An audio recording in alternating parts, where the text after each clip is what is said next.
సొంతింటికి వచ్చాక నేను కొన్న మొదటి మొక్కండి ఈ తెల్ల మందారం. మా నాన్నగారికి చాలా ఇష్టమైన కలర్. ఈ మొక్కను నేను 40 రూపీస్కు కొన్నానండి. మొక్క అయితే బాగా పెరుగుతూ వచ్చింది కానీ 2 to 3 months అయినా ఒక్క మొగ్గ కూడా రాలేదు అనేసి ఫీల్ అయ్యేదాన్ని. నేను రెగ్యులర్గా అయితే వెజిటేబుల్ వేస్టేజ్తో తయారు చేసిన వాటర్ని అయితే వేస్తూ ఉంటానండి మొక్కలకు. ఈ వాటర్ను మొక్కలకు పోయడం వల్ల బోల్డ్ అనే పూలు అయితే పూస్తాయండి. చూసారు కదా ఎలా గుత్తులు గుత్తులుగా పూలు పూస్తున్నాయో. మార్నింగ్ పూలు లేటుగా పూయడం వల్ల కొన్ని చెట్టుకైతే అలా వదిలేశాను.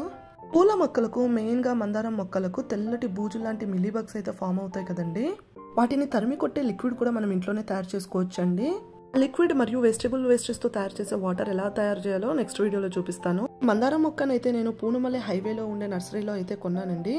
ఓల్డ్ అన్ని ఇండోర్ ప్లాంట్ వెరైటీస్ అయితే ఉన్నాయండి ఇక్కడ. నాకైతే అన్ని కొనేయాలనిపించింది.